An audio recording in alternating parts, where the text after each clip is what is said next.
Boa noite a todos, todas. Estamos aqui com o professor Luiz Eduardo Prado Ribeiro, da Universidade Paris 7, que vai nos falar hoje sobre perversão.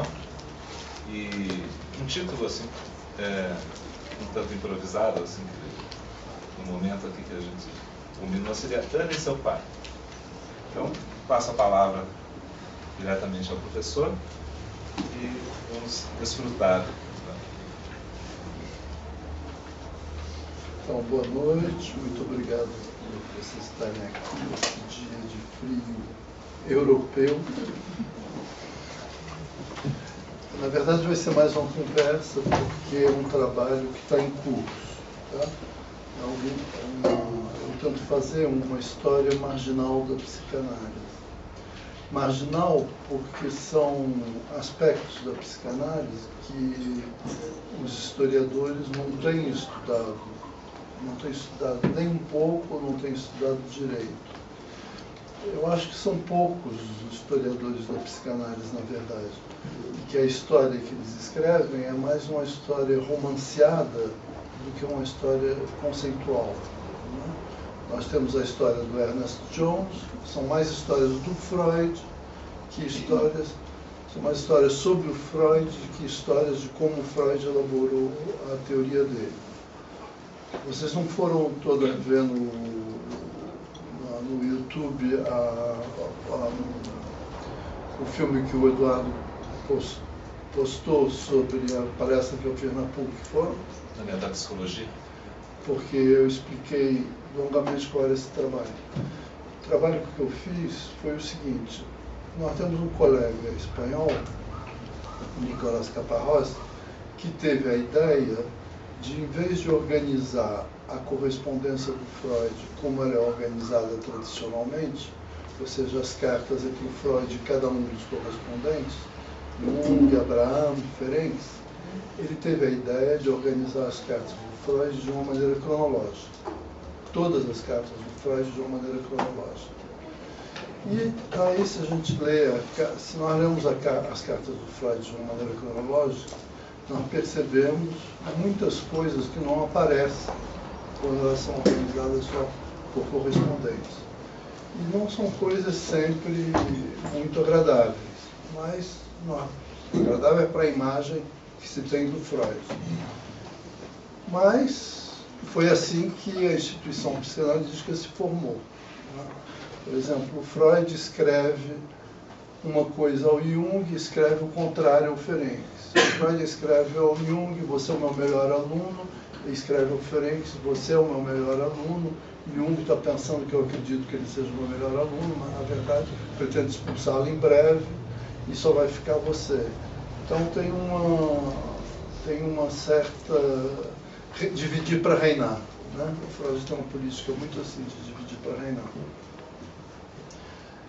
A minha ideia foi de fazer a mesma coisa, de pegar as cartas do Freud em ordem cronológica, mas integrar a elas as respostas que eram dadas a ele, de maneira que, e os textos teóricos, tá? De maneira que a gente tem um documento que vai se ampliando, composto das cartas do Freud, que servem de laboratório à elaboração teórica dele, das respostas dos alunos dele e de como aquela elaboração vai se tornar um texto teórico.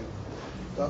Isso é bem nítido, por exemplo, na elaboração da metapsicologia. Tá? Isso é bem nítido na elaboração do Totem e Tabu. E isso é bem nítido na elaboração das teses do Freud sobre a sexualidade feminina. Na PUC, e se vocês olharem no YouTube, tem o que eu falei sobre a elaboração da metapsicologia e um pouco sobre o Totem e Tabu. Por exemplo, nós podemos perceber que o Freud não acredita muito no Totem e Tabu. E, aliás, no final da vida dele, ele vai dizer que ele não acreditava nem um pouco. Ele vai dizer para os pacientes dele que aquilo foi uma brincadeira de uma tarde de verão que ele fez. Mas quando ele escreve aos alunos dele falando de Totem Tabu, os alunos, e sobretudo Ferenc, se entusiasmam demais. Ferenc põe uma pilha danada no Freud. Ferenc diz: esse texto é um dos textos mais importantes da humanidade, com esse texto você está revolucionando a história do pensamento humano, você está mostrando coisas que ninguém nunca mostrou. E o Ferenc desempenha muito esse papel perto do Freud, de acentuando o que o Freud escreve, transformando o Freud em um herói, né? Eles têm esse tipo de relação entre 1910 e 1920, 1918 sobretudo, eles têm esse tipo de relação. Chegou a um determinado momento, eu fui estudar esse texto do Freud, Bate-se uma Criança. E eu descobri que havia um texto da Ana Freud, Fantasma de Ser Batido e Sonho Diurno. Então comecei a comparar esses dois textos. E descobri que Bate-se uma Criança foi um texto que o Freud escreveu quando ele tomou a Ana Freud em análise. O Freud começou a analisar a filha dele em 1918. O começo da análise da Ana Freud, na verdade, é precedido... Tem uma pergunta. Um pai pode analisar uma filha? Tá? Na verdade, essa pergunta o Freud começa a fazer desde o pequeno Hans. O pai pode analisar um filho e ele faz a experiência com o pequeno Hans. Chega à conclusão que pode. Ao Eduardo Weiss, que era um aluno italiano dele, que diz que vai analisar o filho, Freud diz: eu não sei, é complicado. Eu com a minha filha tem dado muito certo. Um pai com um filho, os problemas são diferentes. Mas com um pequeno Hans, lembre-se, deu certo. Então, ele teve perto dele os exemplos do Jung, que analisou a Sabina Spielrein, do Ferenc, que analisou a Elma Palos. Vocês sabem desses casos? Da análise da Sabina Spielrein e da análise da Elma Palos? A Sabina Spielrein foi uma jovem que foi hospitalizada no Burgosli, que era o hospital onde o Ferenc, onde o Jung, quer dizer, o Jung era o médico-chefe, o médico-chefe era o Bleuler, o Jung era o médico assistente do Bleuler, e todos os analistas que foram recrutados pelo Freud passavam antes, faziam um estágio com Jung. Todo aquele círculo do Freud, Ferenc, Jones, Abraham, todo esse povo foi residente psiquiátrico do Jung antes de fazer formação analítica com o Freud. O Jung recebeu uma jovem, Sabina Spielrein, uma jovem russa, que foi hospitalizada por esquizofrenia. Tá? Teve um filme que você pode tentar encontrar. Vocês viram esse filme? Sim. Pois é, o filme é muito exagerado. A Sabina era muito mais bonita que aquela atriz. E não era tão louca quanto aquela mulher. Então era isso. O Jung começou a analisar ela tinha fantasmas masoquistas poderosos, ela tinha orgasmos só, ela se lembra, criança, de ter orgasmo sendo batida pelo pai, quando o pai dava palmatória na mão dela, ela tinha orgasmos, e ficou esquizofrênica e foi hospitalizada pelo Jung. Ela era uma menina muito bonita, muito inteligente, a análise dela deu certo, deu tão certo, que ela acabou seduzindo o Jung e virou amante do Jung. O problema foi que o Jung mentia para o Freud. O Freud disse: ouvi dizer que você anda saindo com uma paciente. O Jung diz: não, isso de jeito nenhum nunca aconteceu. Quando na verdade estava acontecendo, né? E o Freud não gostou disso, achava que era uma traição. Por causa disso, por causa dessa história, o Freud elaborou o conceito de contratransferência. Tá? Ele escreve ao Jung o que aconteceu entre você e ela não tem a menor importância. Nós temos o hábito de tratar jovens. Você brinca com fogo e quer não se queimar. Você trabalha com o diabo e quer não entrar no inferno. Então, a menina é o fogo e é o diabo. O Jung tem razão e ele só teve o caso com ela porque ela seduziu ele. Tá? Isso é contra-transferência e isso é a teoria do Freud. Tudo que é da contra-transferência é assim: existe um analista incorruptível e existe uma jovem sedutora que corrompe o incorruptível. Então, essa é a primeira teoria do Freud. O Ferenc se casa, começa a frequentar uma mulher, Gisela, que é uma mulher casada, mas ele é amante dela há bastante tempo. As cartas do Freud com o Ferenc a respeito do caso do Ferenc com a mulher casada é de rolar de rir, porque em momento nenhum deles considera que isso é um problema e que o marido da mulher poderia se interessar pelo que está se passando, poderia se interessar por saber o que é a psicanálise. Eles não consideram isso. Freud só chama a mulher de Gisela, nunca chama de senhora uma tal. Tá? Gisela Palos, ela se chama. Gisela do nome de casada. Então, essa mulher tem uma filha, que é o quê? Que é a enteada do Ferenc. O Freud diagnostica nessa menina, né, Alma Palos, uma demência precoce. É um diagnóstico muito violento, tá? Para a época. Embora, numa outra carta para o Abraham, aparentemente, para o Freud, demência precoce não é um diagnóstico violento.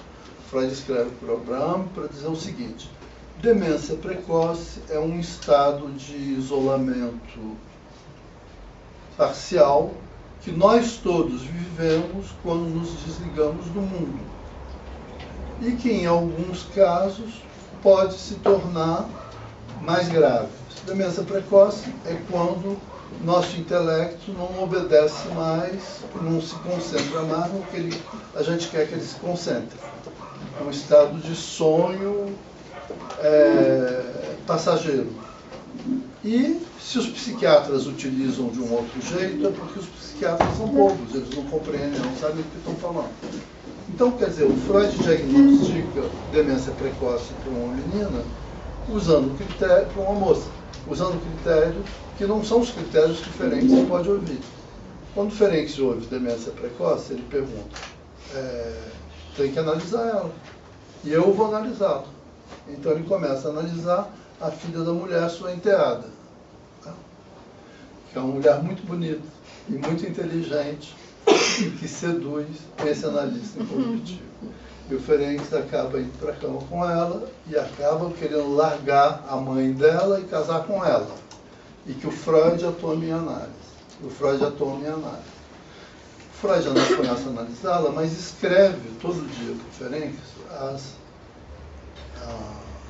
o relatório de como evolui a análise dela, e até um ponto que Freud diz, pronto, agora ela já foi analisada, já resolveu a demência precoce dela, você pode retomar a análise.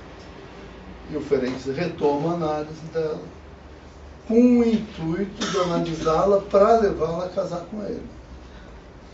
Mas a menina começa a se encher o saco com essa história, e a mãe da menina, apesar de tolerante, deve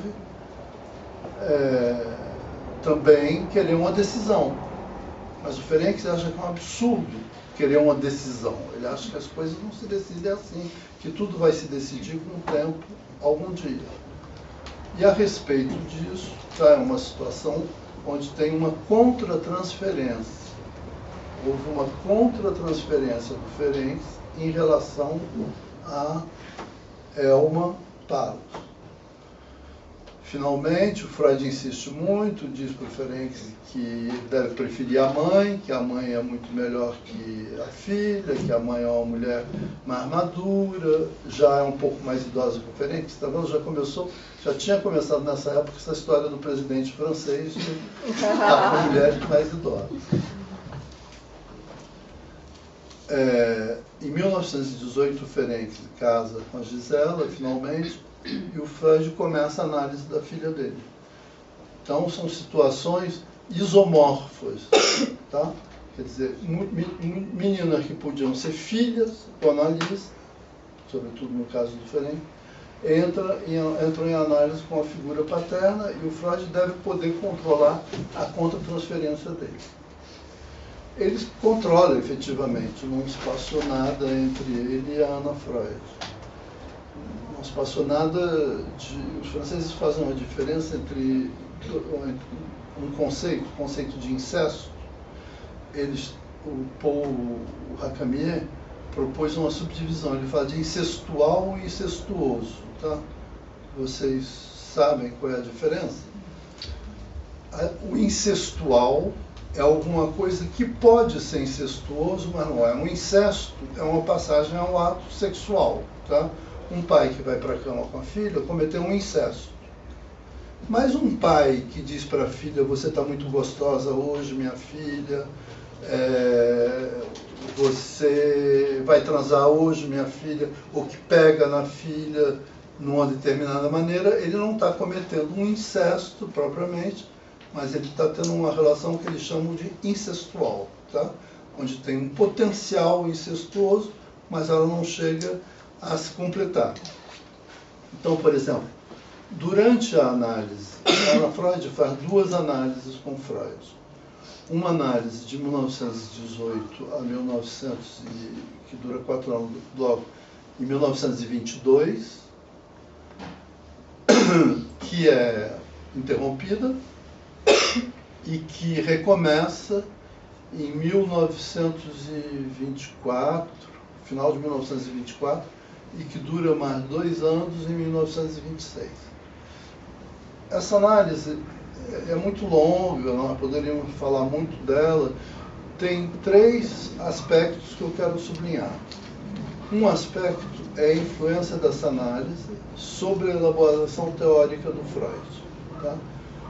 Bate-se uma criança é um texto que não pode ser lido e não pode ser compreendido sem que se leia em paralelo o texto da Ana Freud, Fantasmas de Ser Batida e Sonhos de Urso.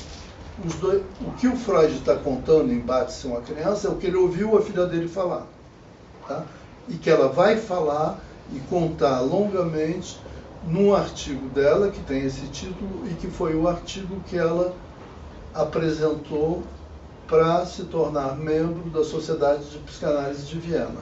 Tá? Foi o memorial dela para se tornar membro.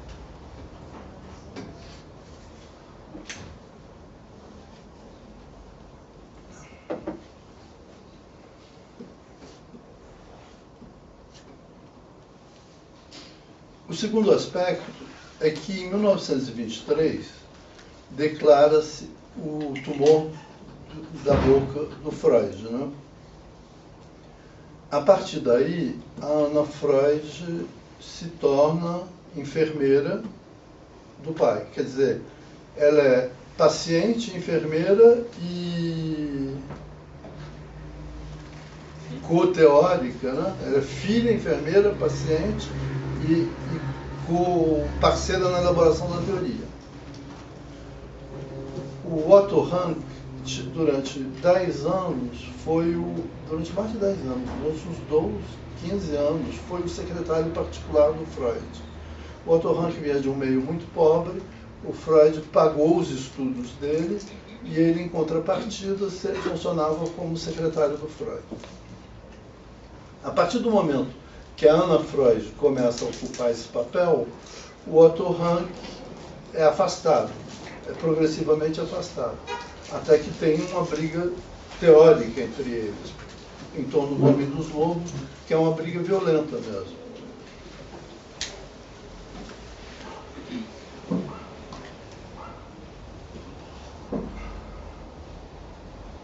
Daqui a pouco eu lembro qual era o terceiro aspecto, que a Ana Freud começa a ter um papel muito importante no movimento analítico, ela é enfermeira do pai, ela ajuda o pai nas teorias dele, e tem esse texto que é essencial para da integração deles.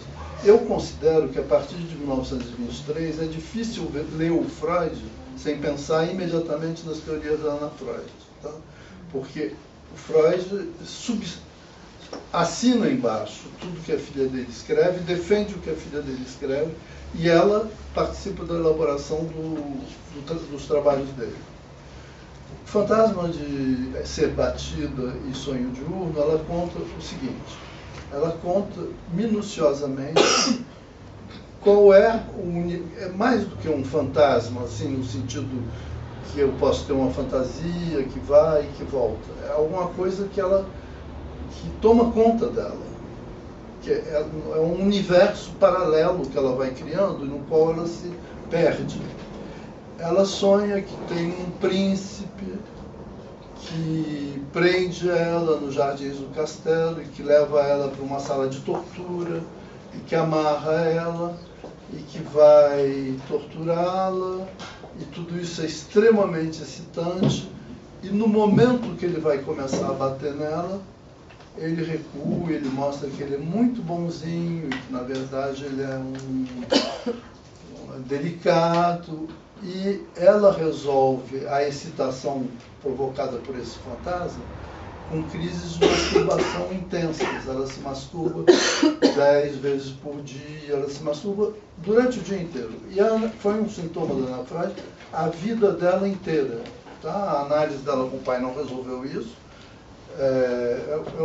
Minha pesquisa ainda não chegou a saber se ela fez outras análises. No final da vida, a Ana Freud tinha esclerose, né? E as enfermeiras contam que ela olhava muito para as mãos e dizia: minhas mãos, eu fiz vocês fazerem coisas que vocês não deviam ter feito. E chorava muito, era um drama na vida dela. Me ocorreu o terceiro elemento, eu pensei, vou lembrar, daí esqueci. A respeito do...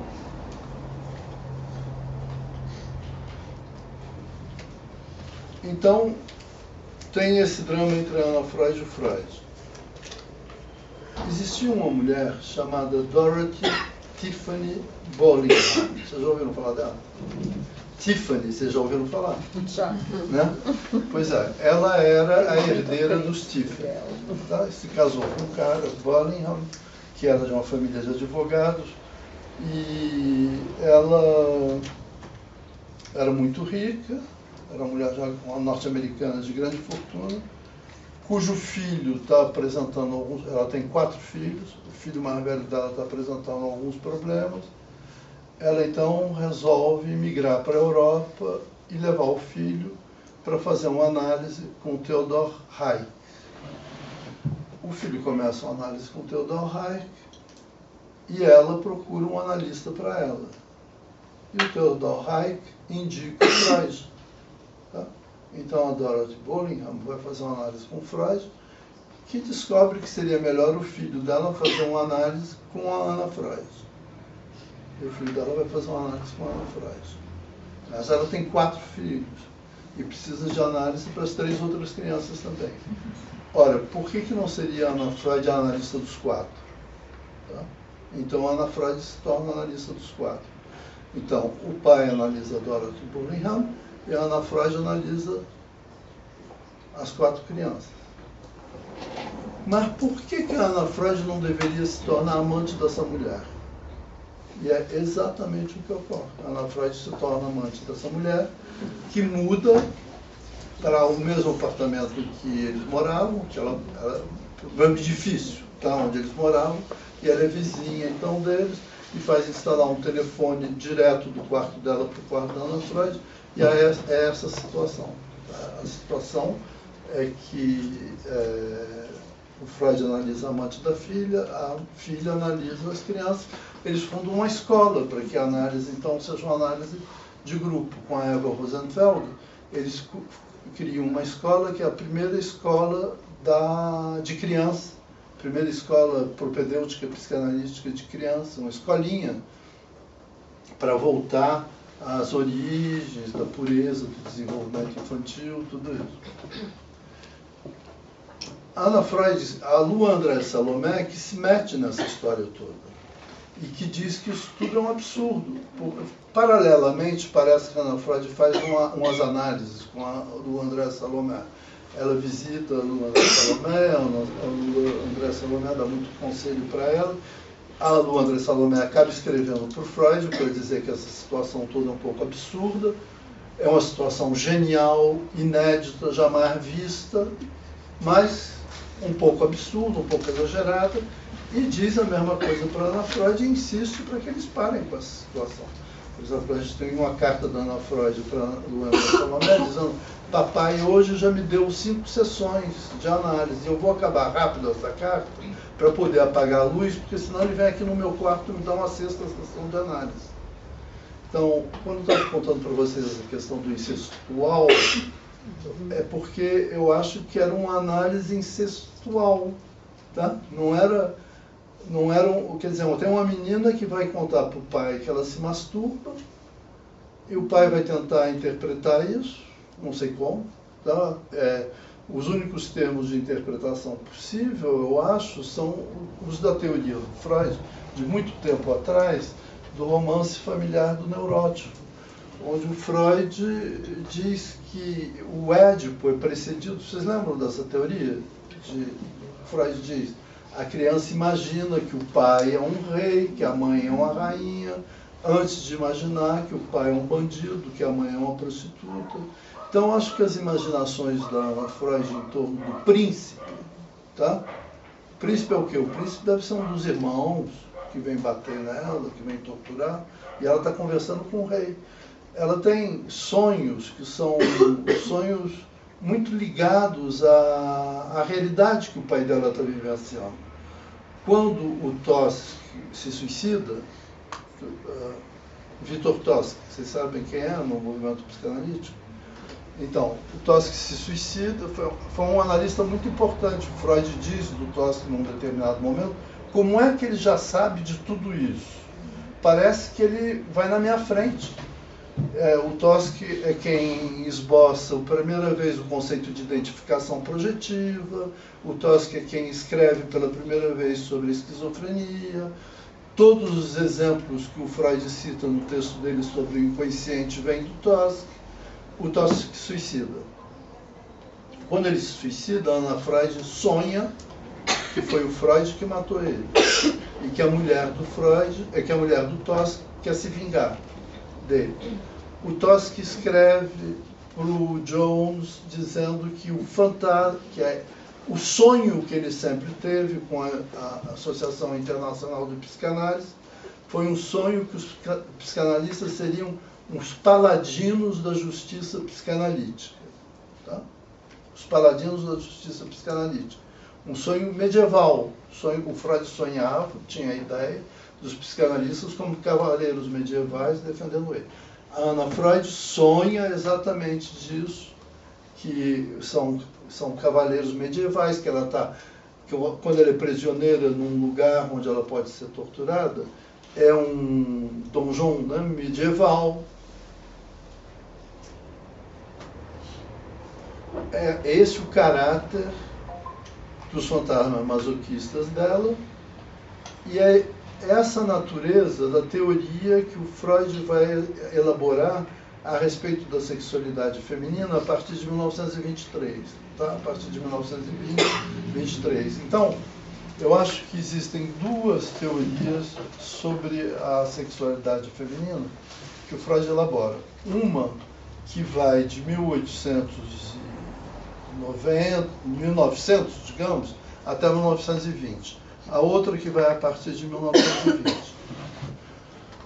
Ocorre que essas 2 teorias têm um ponto comum que permite acreditar que elas são a mesma, mas, a meu ver, elas não são a mesma.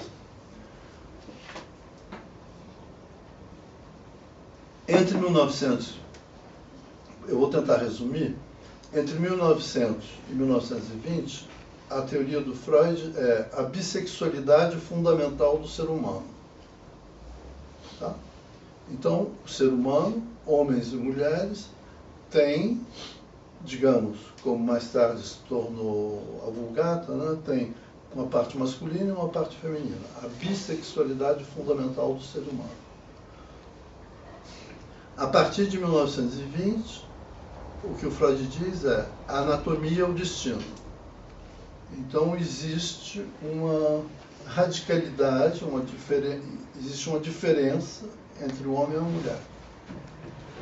O que existe de comum, o que parece existir de comum entre essas teorias é a teoria da castração. Tá? O que eu quero fazer é uma epistemologia da castração. De onde é que vem essa ideia da castração, que parece ser uma ideia tão pouco intuitiva? Tá? Eu acho que não tem nada de intuitivo isso. Eu vou lembrar para vocês, porque eu estava discutindo com doutorandos em São Paulo, e quando eu lembrei isso, eles ficaram surpresos, enquanto isso pode ser uma evidência. Existe a castração, é um processo pelo qual há uma ablação dos testículos. Tá? Os castrados eram cantores, por exemplo, na igreja. Os castrados, os eunucos, eram soldados no Império Otomano. A castração não impede de ter relações sexuais. A castração impede a reprodução. Existe a emasculação, que em geral, eu acho, é o que Freud se refere, que é a ablação do pênis. Isso é uma coisa raríssima na história. Tem raríssimos exemplos de onde isso ocorria, porque não interessava para ninguém que isso ocorresse. Tá? A ablação de um órgão, entre, sei lá, os persas, naquelas guerras mais antigas, arrancavam os seios, cortavam os seios das mulheres, ou cortavam o pênis dos homens, mas era raríssimo. Ocorre que o Freud trabalhou, o primeiro trabalho dele, durante na década de 1880, foi no Instituto de Crianças, onde efetivamente se chamava de castração uma prática de excisão clitoridiana das meninas que se masturbavam demais. Era uma prática rara, não era alguma coisa de comum. Era uma teoria que existiu na medicina francesa, europeia, durante uma época, que se praticasse uma excisão da parte externa do clitóris, tá? Daí entra um outro problema, que é a representação que se tem do clitóris. Tá? Quando Freud diz o clitóris é um pequeno pênis, é porque ele tem uma representação muito fragmentada do que seja um clitóris. O clitóris é um órgão complexo. É um órgão que tem uma parte interna, que tem uma parte externa, que tem... em geral, não se tem. O Freud nunca se refere à totalidade do clitóris, embora imaginemos que ele devesse saber o que fosse.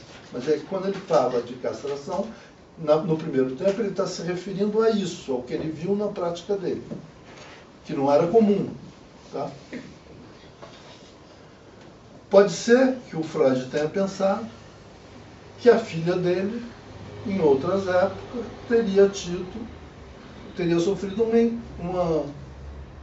uma excisão como maneira de corrigir a masturbação intensa dela, da qual ele não dava conta. Né? Pode ser que ela própria tivesse pensado nisso, quer dizer que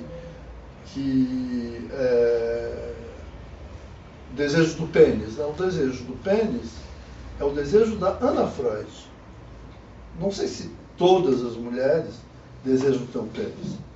Não sei se o Freud tinha experiência de análise suficiente para dizer todas as mulheres. Ele tinha experiência de análise daquelas mulheres que ele estava analisando. A experiência da sexualidade feminina que o Freud tem vem pela Martha Freud, pela Mina Bernet, cunhada dele, e pela Anna Freud e a Dorothy Burlingham, né? E algumas outras pacientes que eles tinham, no qual entra um problema difícil de tratar, porque qual é a relação entre o fantasma do paciente, o desejo do analista a teoria que o analista elabora, o que o paciente vai acreditar, não é?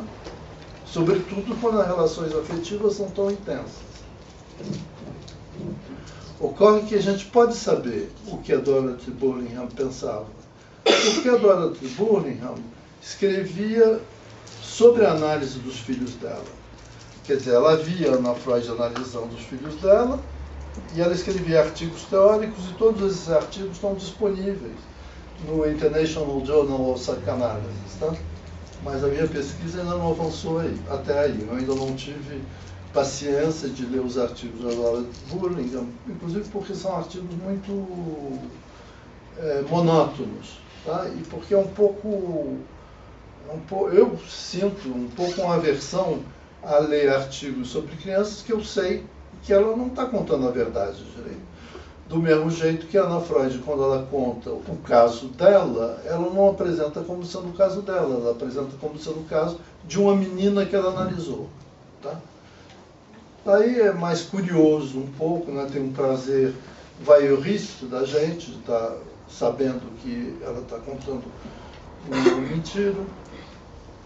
Mas, enfim, eu acho que a teoria do Freud, elaborada nessas circunstâncias, é uma teoria, quer dizer, problemática. Que o mínimo que a gente pode dizer é que é uma teoria problemática. E, rapidamente, outros grupos de analistas se revoltaram para dizer que não era isso. Não, todo o pessoal da Melanie Klein, quando eles se revoltam contra a Ana Freud e se afastam do Freud, se afastam, no primeiro tempo, em nome de uma teoria do Édipo que é diferente da do Freud. Digamos assim, num primeiro tempo, entre 1900 e 1920, a teoria do Édipo que o Freud tem é que a menina deseja a mãe tanto quanto o garoto deseja a mãe. Depois de 1920, a teoria do Édipo não é mais essa. A teoria do Édipo vai mudar para imaginar alguma coisa de muito mais complicado para a menina, onde o desejo dela tem que levar a um fantasma de castração.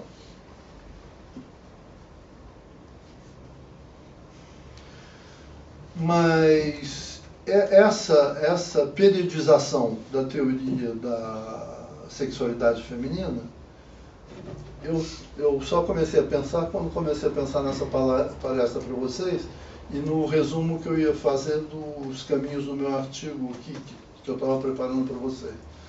E então também não comparei as datas exatas dos artigos do Freud, as cartas que esse pessoal estava se escrevendo e as teorias que se elaboravam a partir dessas cartas. Uma coisa muito interessante na correspondência da Ana Freud com Freud é o esclarecimento da questão da autoanálise. Vocês sabem que na França é uma briga sobre a autoanálise do Freud. O Lacan diz que não houve autoanálise nenhuma do Freud. Isso foi uma teoria de Scrock, né? Isso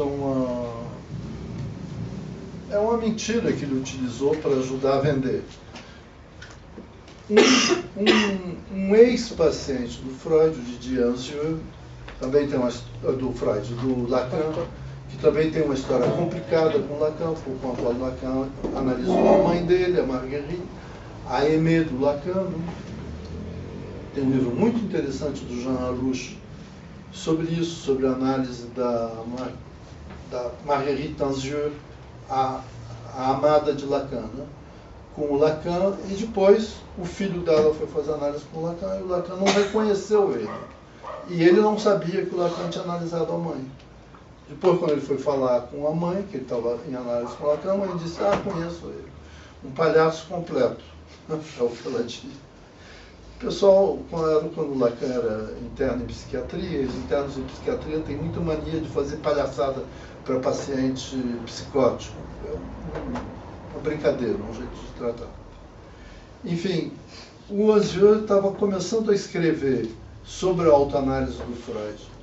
e o Angier tinha uma visão absolutamente idílica do que foi essa autoanálise. E o Lacan diz que essa autoanálise não existiu. Eu creio que o Lacan estava dizendo que a autoanálise, tal como o Angier estava descrevendo, não existiu. E daí deve ter se entusiasmado e denunciou a autoanálise em geral. Porque a autoanálise existe. Não dessa maneira, mas quando se lê o Freud, ele se refere frequentemente à autoanálise dele. Quando ele escreve para o Fliess, ele se refere, ele diz: analisei um sonho, cheguei a essa conclusão, analisei outro sonho. E quando Anna Freud escreve para ele, quer dizer, já são quase 25 anos depois das cartas entre o Freud e o Fliess, ela diz: segui os teus conselhos e fui autoanalisar um dos meus sonhos, já escrevi 20 páginas sobre o meu sonho. Tá? Quem faz isso hoje em dia? Quem continuou a fazer esse tipo de coisa? Desde então, quer dizer, escrever 20 páginas sobre um sonho. Digamos, não escrever 20 páginas, mas eu tive um sonho que me impressionou demais, eu não sentei para escrever 5 páginas sobre o meu sonho. Tá? Eu escrevi 3 parágrafos, botei no computador e pronto. Escrever 20 páginas é muita coisa, né? Quer dizer que essa menina estava fazendo um esforço muito grande para compreender alguma coisa e contar o que ela estava compreendendo para o pai.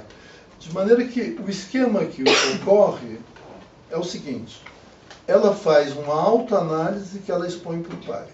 Tá?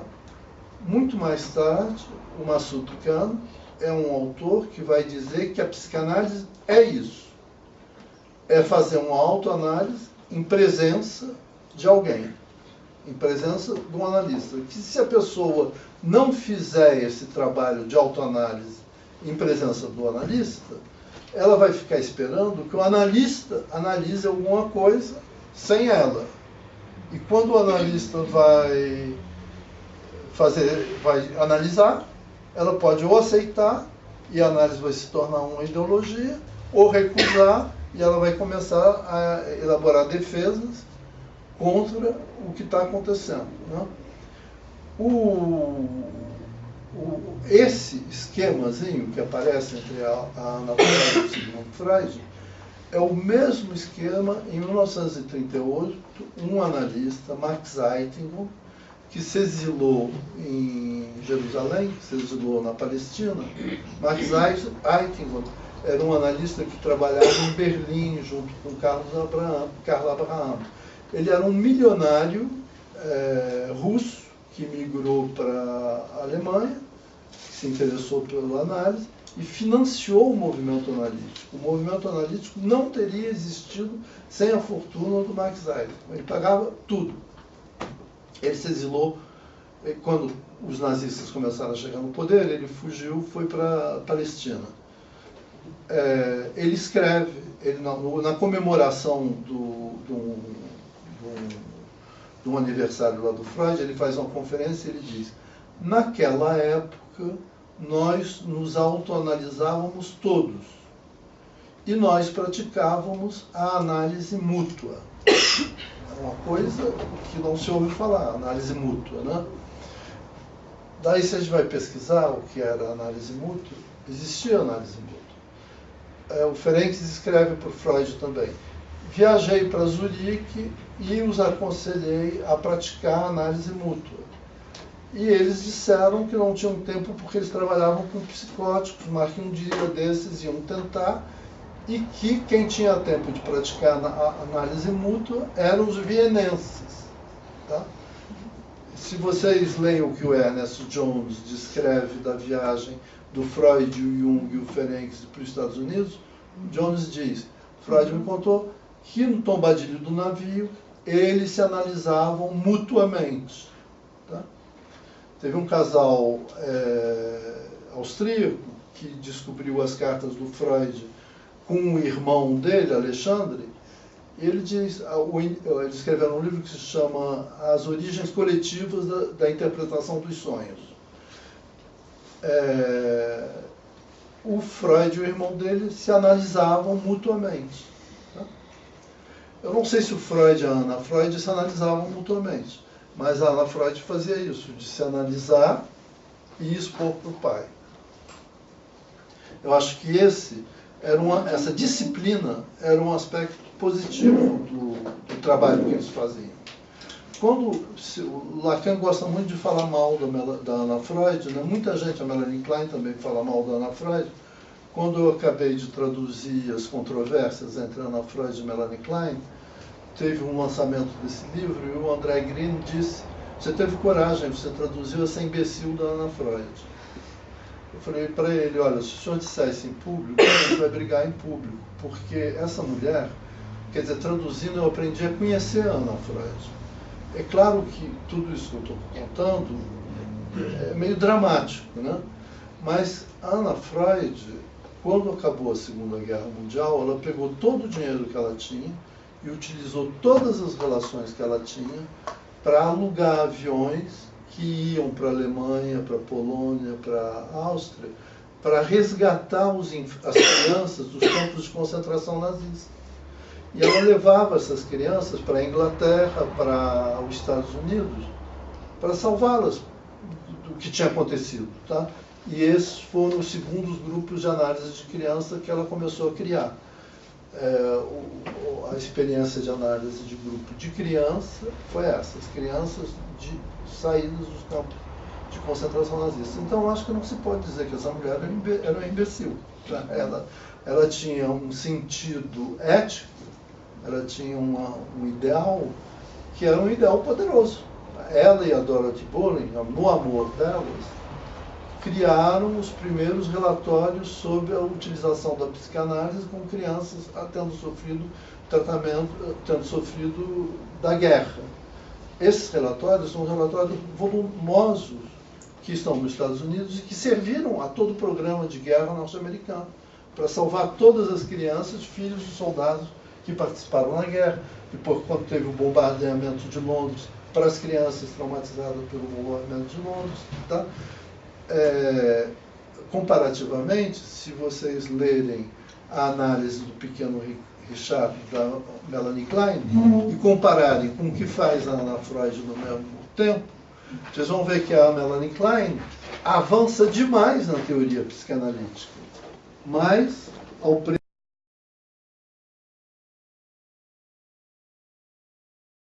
da realidade política e militar que está ocorrendo, que está se passando. Né? Então, assim, desse jeito, a psicanálise vai avançando, né? com essas dificuldades e com... Quando se perguntava a Anna Freud se ela tinha tido relações homossexuais com a Dorothy Bullingham, ela dizia que não. Tá? Nos sonhos dela, ela fala de todos os apetrechos que ela ia utilizando e inventando para acompanhar a masturbação dela. Quer dizer, apetrechos fetichistas. Né? Nas declarações que ela faz a respeito da Dorothy Bullingham, ela diz: nós nunca tivemos relações sexuais. Como é que a gente pode compreender isso? Se eu faço uma autoanálise, eu penso o seguinte: quando eu tinha 14 anos, eu achava que uma relação sexual era uma relação de penetração genital acabando com um orgasmo. Todo o resto não era relação sexual. Tá? Sodomia não era relação sexual, felação não era relação sexual, masturbação mútua não era relação sexual. Vejam só, o Bill Clinton escapou do caso com a Monica Lewinsky porque ele disse que não teve relações sexuais com ela. Ela só fez uma felação. Por que seria uma relação sexual?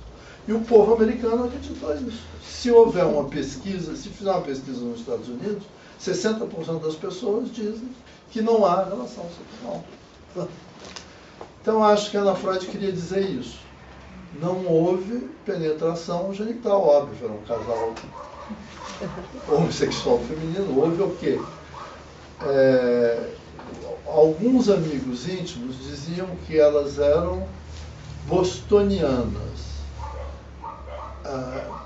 Para compreender o que é bostonianas, é o título de um romance. As bostonianas, que descreve as mulheres de Boston que iam ficando,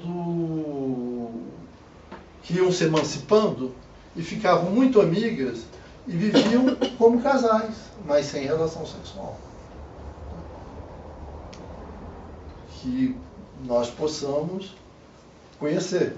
Tá? No filme, no romance, ela tem muito ciúme, e isso o Freud assinala isso nos textos dele sobre a sexualidade feminina dessa época, que na homossexualidade feminina a principal característica é o ciúme. Tá? Ele está falando da filha dele com a namorada dela. Não sei até que ponto a gente pode generalizar isso. O pessoal diz que era essa a característica da relação da Ana Freud com a Bolingham, que era de viver de mão dada, ouvindo música, olhando o pôr do sol. Tem testemunhos disso. Elas ficavam sentadas horas olhando música e olhando o pôr do sol.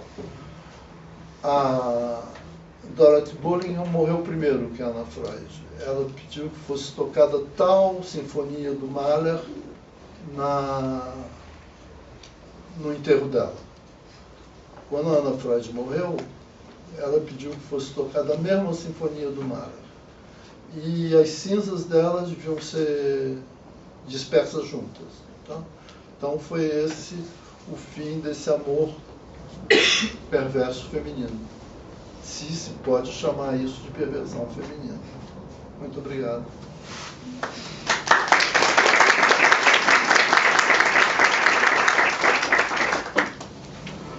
Gostaria de agradecer pela palestra e gostaria de dizer para as questões de vocês, imagino que tenha sido de muito interesse. Né? Gostaria de dizer. Tem alguém que quer começar a perguntar? Digam-me. Não escondam nada. Mas é uma análise mútua, coletiva. Eu tenho uma questão, enfim, talvez pudesse falar um pouco mais da questão da autoanálise, né? Porque tinha uma autoanálise, mas enfim, depois de Lacan, a gente sabe que a análise se dá em transferência, né? E que o inconsciente também, ele aparece na relação ali, né, transferencial. Como que a gente pode pensar o limite disso, né? Porque a gente sabe que a gente pode se autoanalisar e até certa análise dos nossos sonhos, né? Mas quando a gente leva isso para nossa análise, a coisa muda de rumo, né? Quer dizer, aí eu pensei também assim, bom, ela estava se autoanalisando sonhos, mas em transferência com quem? Com Freud, que era o pai. Então, né, assim, complicado isso, né? Porque, claro que é endereçado, né? Me parece. No caso dela, enfim, só algumas coisas que eu fui pensando, assim, né? Sei. Essa tese do Lacan é uma tese interessante que supõe que pressupõe uma concepção do inconsciente, não é? Na verdade, a questão da autoanálise vem desde o Kant, vem desde 1780, assim. Os filósofos chegados num determinado momento da história da filosofia começam a falar de autoanálise como um meio de se conhecer. É um problema para eles a autoanálise. Então, o Kant diz a autoanálise leva à loucura.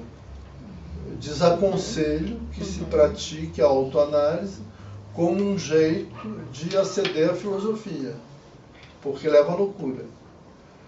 Amiel, que é um outro filósofo, declara também que a autoanálise é útil, mas não permite avançar muito no caminho da filosofia. Mas, quer dizer, para dizer isso, ele estava praticando a autoanálise. Tá? Se vocês pegarem as Confissões de Santo Agostinho, é impressionante, porque você vê que Santo Agostinho está fazendo uma autoanálise. Sim, mas aí que tá, ele não sai do lugar, né? Porque a gente lê e ele volta. Assim, é isso que, assim, parece que fica um pouco, me dá a impressão, assim, que fica restrito, né? Como se caísse encapsulado, sempre. Né? Não tem essa Parece que abertura não que avança, análise de fato, né? Com Ele está fazendo uma transferência em relação a Deus, né? Ele está conversando com Deus e fazendo alguma coisa de uma autoanálise. E realmente existe esse problema, mas, quer dizer, são fragmentos assim, de autoanálise, existe um problema.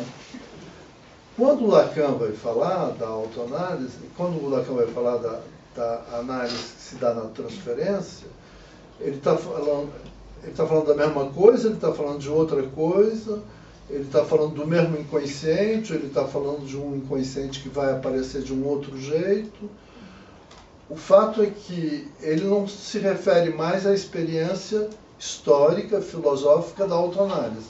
Ele está se referindo a uma nova formulação do que ele acha que é a psicanálise, mas é curioso de ver como nos seminários mais tardios, o Lacan fala da análise como de alguma coisa circunscrita, que é um alívio enquanto dura, né? E que depois dela a gente não sabe o que acontece. O problema volta a ser o mesmo ou não volta a ser o mesmo. Então, há um inconsciente que emerge naquela análise e só emerge por causa da transferência. E depois, o que acontece com ele? Então, não sei se são coisas que se situam em níveis ligeiramente diferentes. Tá? É muito interessante o que o Lacan fala, e é interessante a gente observar como é que a autoanálise é invalidada na experiência do Lacan, mas isso não invalida o fato que historicamente não se constituiu desse jeito. Tá? Ou então nós temos que admitir que havia uma transferência. Tá? Santo Agostinho transferia para Deus, o Freud transferia para o Fliess, e muito mais do que a gente imagina. Né? E a criança, por exemplo, no caso da Melanie Klein, quando ela analisa os filhos dela, porque todas as primeiras crianças que ela analisa são também os filhos dela, a criança está transferindo para ela enquanto mãe, mas daí não é enquanto mãe, é enquanto seio, né? Quer dizer, o seio que virou mãe. Ela cria um outro dispositivo que é próprio a ela e que também exclui a autoanálise. Quer dizer, como a autoanálise, que era uma empresa filosófica importante, para de existir. Agora, é interessante dizer o seguinte, para de existir em termos, para de existir no movimento freudiano, né? Cujo ápice, assim, digamos, é o Lacan. Mas a autoanálise não para de existir, e a análise mútua não para de existir nunca para os junguianos. Os junguianos continuam a dizer que só se pode analisar psicótico se você estiver disposto, num determinado momento, a praticar o que eles chamam de análise mútua. Aí tem que saber o que eles estão chamando de análise mútua. Né?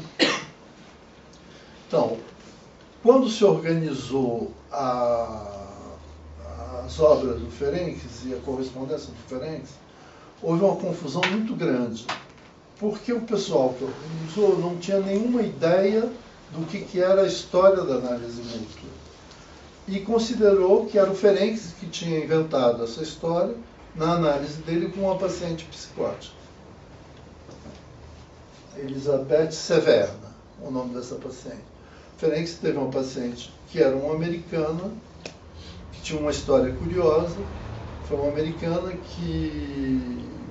do interior dos Estados Unidos, que foi casada, que teve uma filha, que teve uns problemas aparentemente violentos com o marido, que se separou do marido, que foi viver no Texas vendendo Bíblia, e que percebeu que ela era uma péssima vendedora, mas uma excelente escutadora. Porque as pessoas para quem ela ia vender Bíblia se confessavam a ela, elas ouviam, e se estabeleceu como psicoterapeuta metafísica.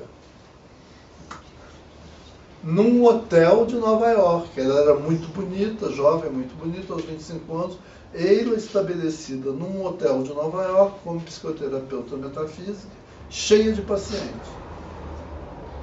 Só que, entre os pacientes, essa mulher era hospitalizada em psiquiatria, porque ela tinha crises maníaco-depressivas muito importantes, ouvia vozes. Mas, fora disso, ela era uma psicoterapeuta metafísica e tinha muito sucesso com os pacientes dela. Tinha tanto sucesso que ela, quando ela resolveu ser analisada por Ferenc, ela mudou para Budapeste, levando com ela 5 pacientes milionários e a sustentavam para ela poder fazer a análise dela com o Ferenc. E era um dispositivo que o Ferenc admitia. Só que essa mulher disse: eu só aceito que você me analise se eu te analisar ao mesmo tempo. E o Ferenc disse: tá bom, vamos ver. É um dispositivo curioso, não é? É um dispositivo curioso, mas que existiu. A gente não está aqui para jogar pedra e um anatema e dizer: nós hoje em dia sabemos com Lacan que as coisas funcionam assim, logo vamos condenar esses outros ao crucifixo. Né? Vamos saber o que aconteceu com ele. Olha só, por exemplo, nós temos pelo menos um relato de um psicanalista israelense que ficou louco e não ouvia ninguém. E a esposa dele, então, chamou um jovem analista e disse: olha, ele não ouve ninguém, ele só... É tão comum isso entre os analistas de não ouvir ninguém, só ouvir a si próprio, mas esse ficou louco. E a mulher dele teve a ideia de chamar um aluno dele e dizer: olha, acho que você devia entrar em análise com ele e da posição de paciente tentar analisar ele. E o rapaz fez isso. Né? Não sei, será que foi o mesmo dispositivo que a mulher utilizou com o Ferenc? O que será que aconteceu entre eles? Mas foi um dispositivo similar. Um paciente está curando o analista. Se vocês pegarem, tem um psicanalista norte-americano muito importante, porque ele foi médico-chefe do Chestnut Lodge, que era o maior hospital psiquiátrico norte-americano empregando a psicanálise, que tem um artigo sobre isso. Ele escreve um artigo chamado O Paciente Psicoterapeuta de Seu Analista. Tá? Essa mulher foi analisada pelo Ferenc. No final da análise dela, o Ferenc morreu, mas ela se curou. Ela nunca mais foi hospitalizada em psiquiatria. Tá? Então, eles utilizavam esse dispositivo, que deu certo num caso. Mas não é o dispositivo que o pessoal do Jung reteve. Na análise de um paciente psicótico, vai ter um determinado momento onde o paciente psicótico vai querer saber alguma coisa do analista dele. E o analista dele, sem se desvendar inteiramente, tem que estar disposto a deixar que o paciente saiba de alguma coisa sobre si. Agora, tudo isso é muito complicado, porque, por exemplo, eu ouvi um paciente, um analista inglês, dizer: eu sempre me visto de azul para ser completamente neutro diante do meu paciente. O meu paciente não pode saber quais são os meus gostos. Eu perguntei para ele: mas tem alguém que sempre se veste de azul? Quer dizer isso? Que não branco. Eu sou neutro. Que neutralidade. Não? Algo aparece. Algo sempre aparece. Tem alguma coisa. Eu acho que a análise mútua desapareceu no movimento freudiano e virou análise da contratransferência. Tá? No dispositivo que o Massoud Khan imagina, o paciente se autoanalisa a sua transferência em relação ao analista, o qual o analista analisa a sua contratransferência. Tá? Mas são duas pessoas praticando a autoanálise em face a face, juntos, em proximidade. A contratransferência desapareceu por Lacan, mas ele fala do desejo do analista. E a análise depende do desejo do analista. Né? Na crítica que ele faz a Melanie Klein, é isso. Quer dizer, o que a Marilyn Klein pretende ser a análise é a manifestação do analista, dela.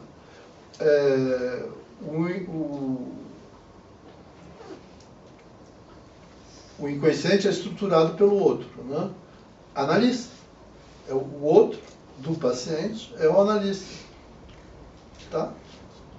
O que o analista tem que fazer quando ele vê o discurso do paciente é imaginar o que ele está desejando do analista.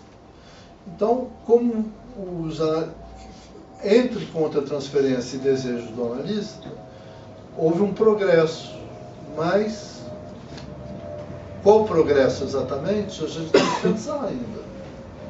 Como é que isso pode, qual a implicação disso para a técnica analítica? Vamos dizer, o Lacan vai imaginar a palavra plena, né? A palavra plena é quando o inconsciente do paciente emerge em seu puro significante em relação a mim, analista. Sou eu que recorto o que é no discurso do paciente palavra plena, de qualquer forma. Né? Ela não se dá na sua plenitude como a revelação de Santo Agostinho. Então, o que subsiste da psicanálise antiga, né? na psicanálise que se forma e que se desenvolve como Lacan, é uma questão, e o que do lacanismo das teorias lacanianas pode prosseguir e contribuir ao avanço da psicanálise é uma outra questão. Mas a questão que nós temos trabalhado com o Eduardo e Francisco é de saber o quanto da filosofia persiste na psicanálise. Né? Com o Lacan parece que persiste muito, que ele utiliza muito a filosofia até um certo ponto, que tipo de filosofia, né? Como é que ele trata no final o pensamento do Hegel ou de outros filósofos que seja, que resta determinar. Heidegger. Quer fazer uma observação sobre essa questão? Eu acho que é inegável, né, que a transferência é fundamental e ela se justifica em vários aspectos. Por exemplo, na ultrapassagem do repetir para o recordar, né? Que aí você pressupõe essa projeção, mas não é sempre assim. Né? O próprio recurso à análise, que antes de ser recordação é acesso ao inconsciente, ela se dá pela via do que aparece. Isso você tem razão, está lastreado em Kant. E a psicologia empírica pressupõe isso. Eu não tenho como entrar dentro do meu espírito. O meu espírito que se apresenta e se apresenta como dado, como intuições. Né? Então, efetivamente, isso já é um plano de análise. Não importa de que lugar eu estou, a princípio, estou negando o que vem depois, mas a princípio não importa de onde eu estou. Né?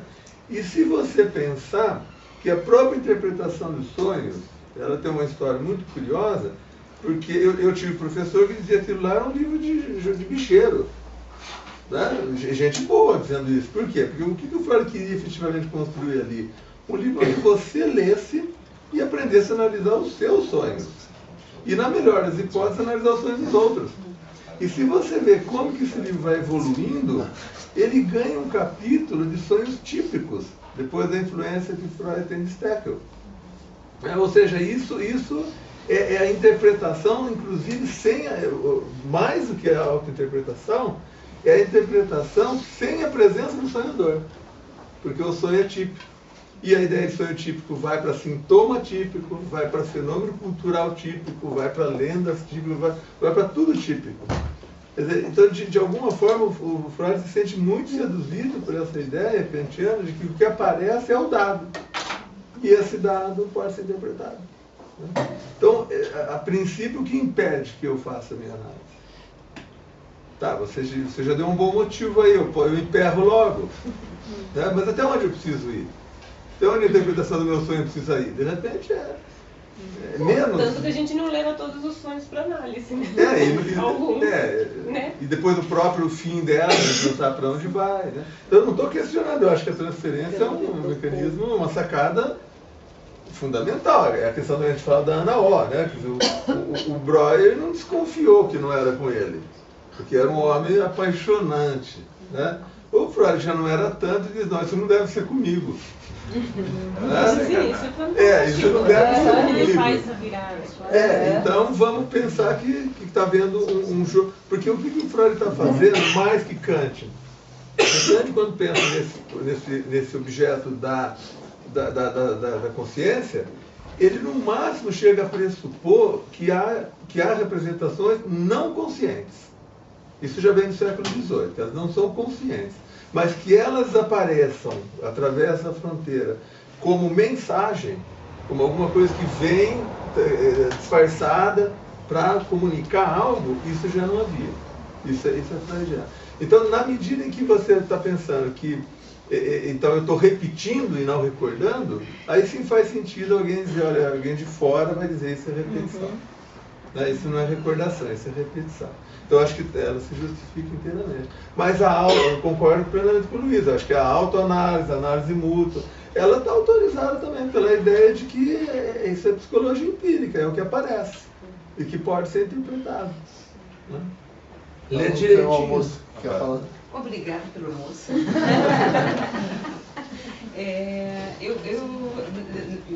Duas questões, na verdade, mas é que eu queria entrar nessa aqui agora, porque eu tenho ainda muita curiosidade para entender o que você ainda não conseguiu chegar, né?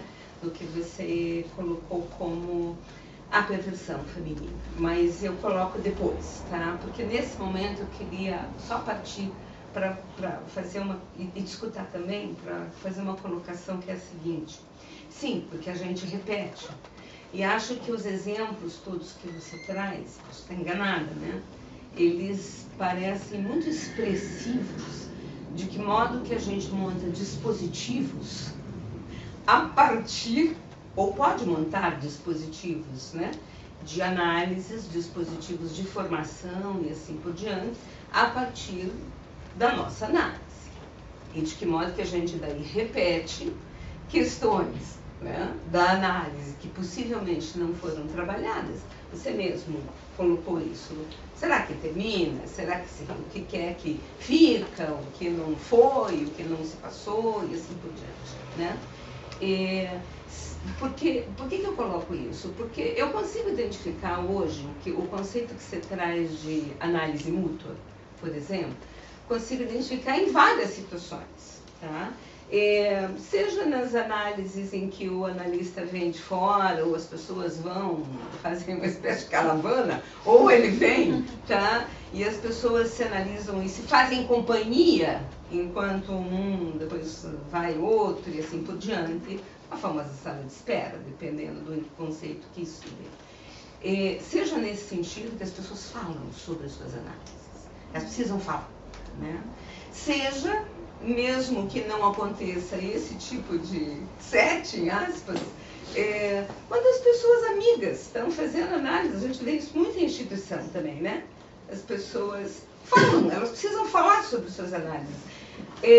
Sejam com sessões curtas, quando parece que faltou palavras, você precisa, porque o significante está livre, faltou palavras, você precisa da continuidade, ou pela própria coisa, vamos tomar um vinho, vamos falar, daí eu retomo a análise, eu vou falando com meu amigo, aquilo que eu trabalhei hoje. Eu vejo isso acontecendo ainda, e parece que isso expressa algum mecanismo, entende?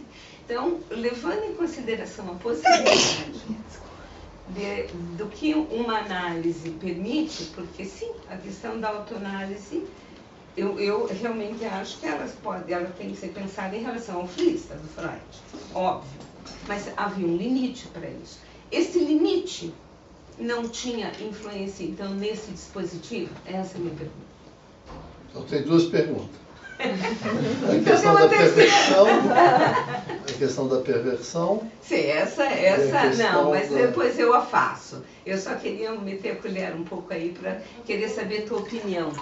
Se esses conceitos, ou seja, esse dispositivo que se descreveu, né? Se eles também não diziam respeito ao limite da análise que o próprio Freud fez. Sim, claro. Não, num determinado momento, Freud diz isso, que a autoanálise tem um limite. Ele diz para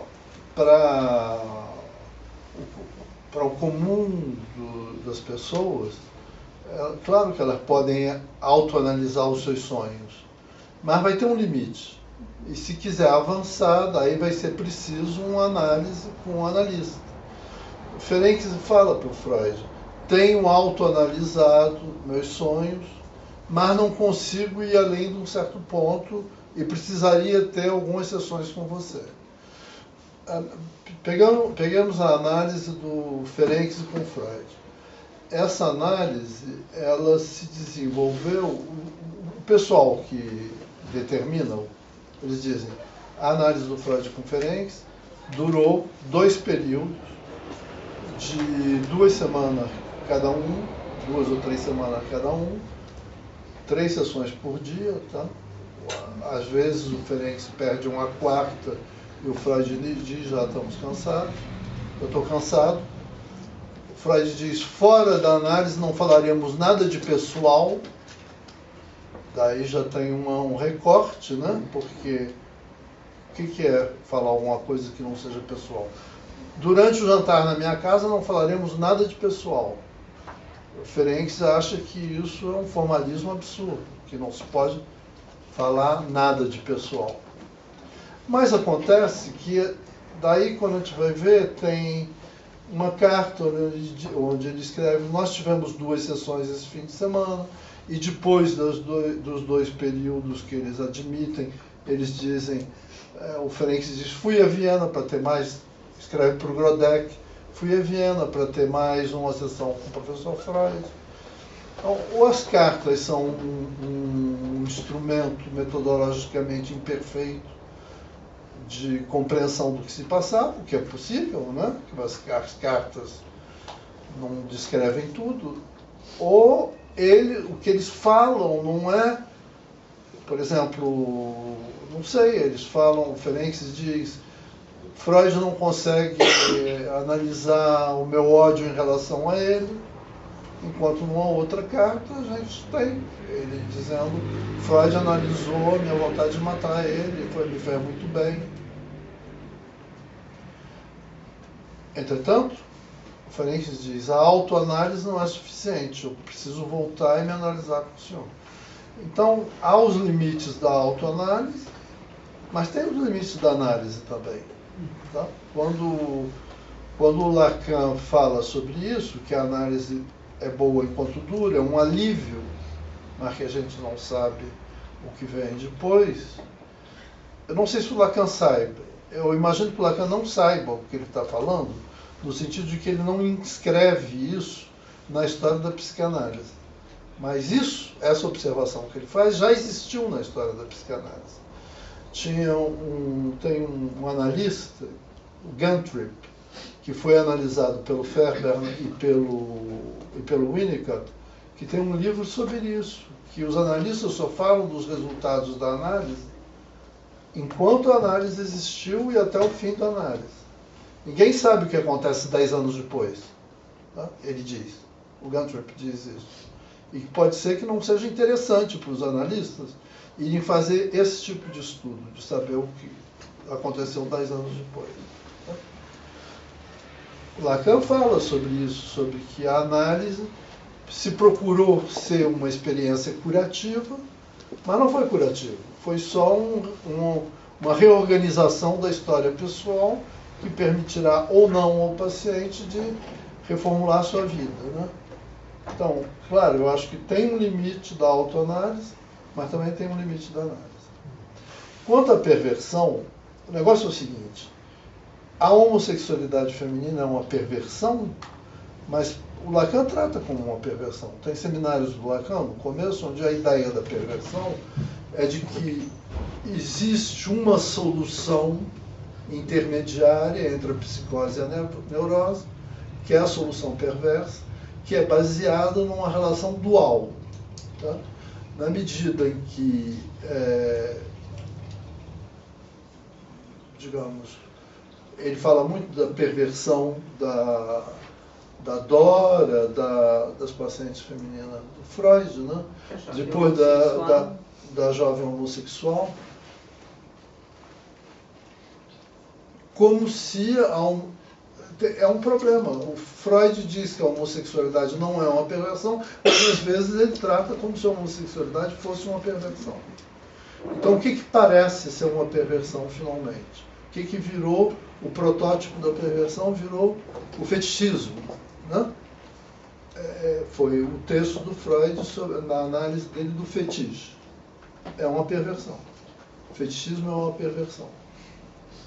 Entretanto, há um número inteiro da nova revista de psicanálise, novela revista de psicanálise, organizado com objetos que se chamam objetos do fetichismo, onde falam que nós não somos que se trata do fetichismo como uma formação psicopatológica, mas isso só pode ser compreendido se a gente admitir que nós todos nos organizamos de uma maneira fetichista.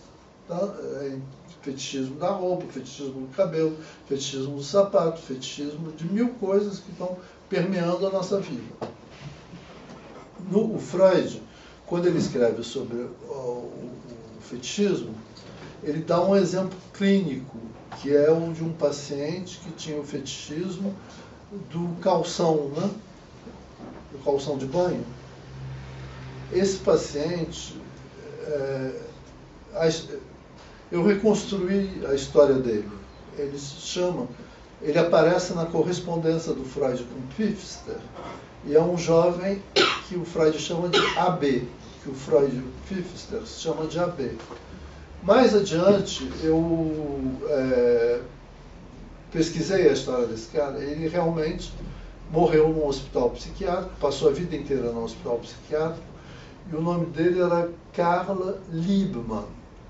Ele era um jovem, filho de um casal muito rico, norte-americano, que o levou a Viena para ser analisado pelo Pfister, pelo pastor Pfister. O pastor Pfister resolveu que ele não podia analisar esse garoto, porque ele achava que o garoto era esquizofrênico, e o Freud pediu para que o Bleuler fizesse uma avaliação do garoto. Esse pessoal brigava, mas eles eram da mesma patota, tá? Eram amigos, continuavam, brigavam, mas não rompiam teoricamente, mas nem por isso paravam de se ouvir um ao outro. O Bleuler se afastou do Freud, mas continuou atento ao que o Freud fazia, e o Freud se afastou do Bleuler, mas continuava a pedir para ele a avaliação de um diagnóstico. Então, pediu a avaliação desse garoto. O Bleuler diz, ele realmente é um esquizofrênico, mas ele está no início da esquizofrenia dele, e acho que se ele receber uma boa educação psicanalítica, ele vai sair da sua esquizofrenia. Vejam bem, é uma concepção da psicanálise que, depois, por exemplo, com a Melanie Klein, o Lacan desaparece. Mas é uma concepção que existia. Freud fala muito disso. Das fases da análise, tem uma fase preliminar, que é a educação psicanalítica. Então, esse garoto vai receber uma educação psicanalítica com o Freud. O Freud resolve que, então, se a família se afastar dele, ele pode analisar o garoto. E a análise dura uns 5 anos.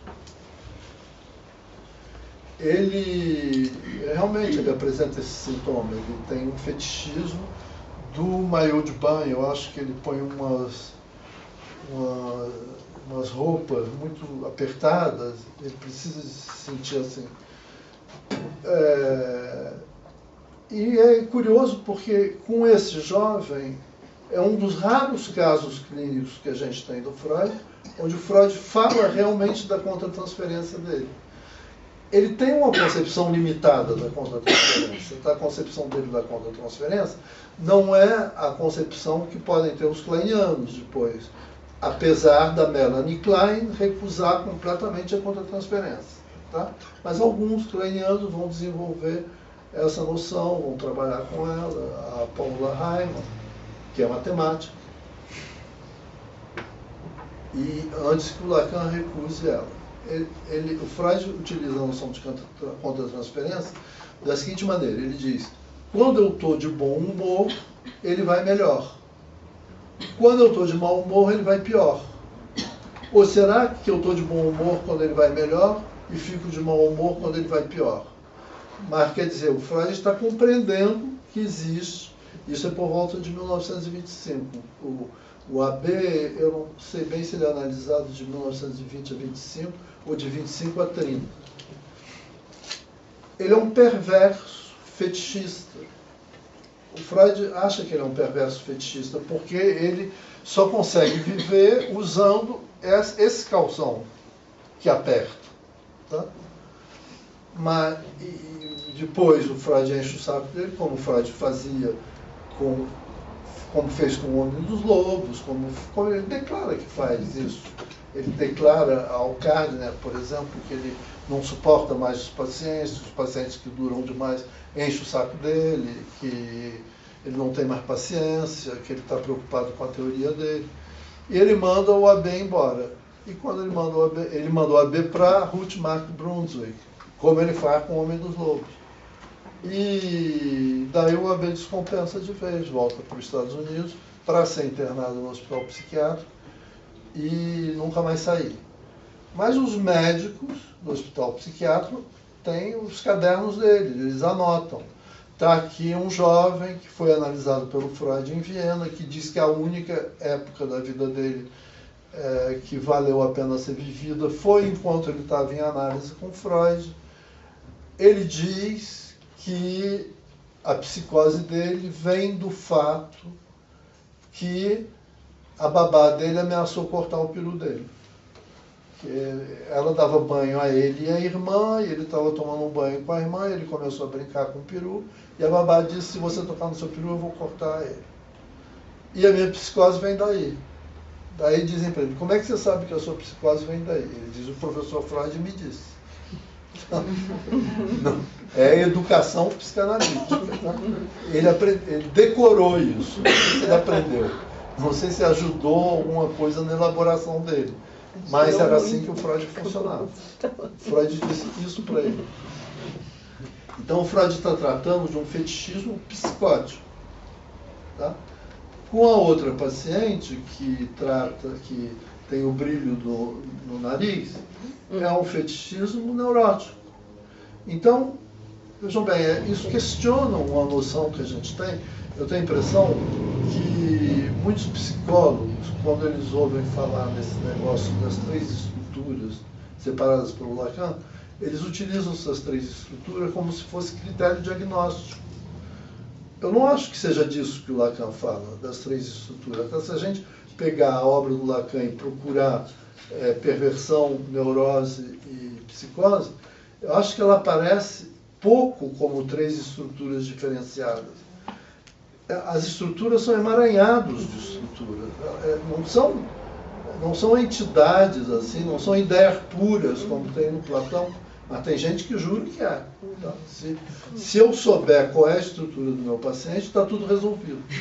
A verdade é que não está nada resolvido. A única coisa é que você pode pensar que está resolvido.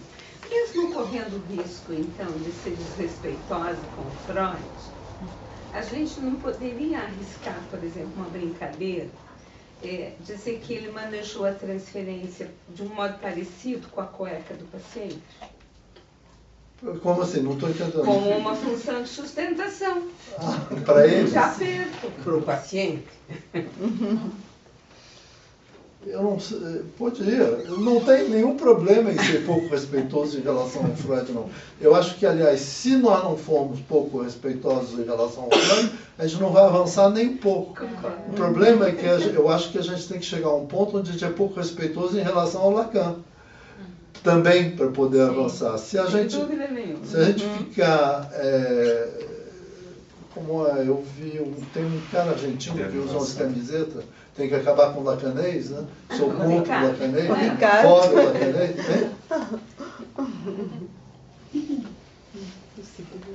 Porque Eu- tem toda a razão, né? Porque quando a gente se apega como uma religião, a gente fecha o pensamento. É nesse sentido. Tem um fetichismo do pensamento. Né? Isso. Então aí entra uma parte, posso fazer outra pergunta daí, que é depois dessa explicação? Porque assim, a gente poderia pensar então, dentro do que você está desenvolvendo, que se o Lacan entendia às vezes, porque agora estou me referindo a ele, que poderia ou manejar, né, determinadas situações clínicas femininas, como do campo da psicose, a gente poderia, da perversão, a gente poderia pensar que isso, se isso não poderia ser antes do seminário 20, porque como depois, com o seminário 20, ele muda o discurso sobre o feminino, será que continuaria cabendo esse raciocínio? Não sei, você... Olha, eu não tinha acabado de responder a primeira Desculpa. pergunta. Porque daí se criou uma ideia de que a perversão é o fetichismo. Queria dizer que existe no Freud elementos para pensar outras formas de perversão. Tem o sadismo, tem o masoquismo, tá? Tem o exibicionismo, tem o voyeurismo. E essas perversões não se organizam, talvez, do mesmo modo que o fetichismo.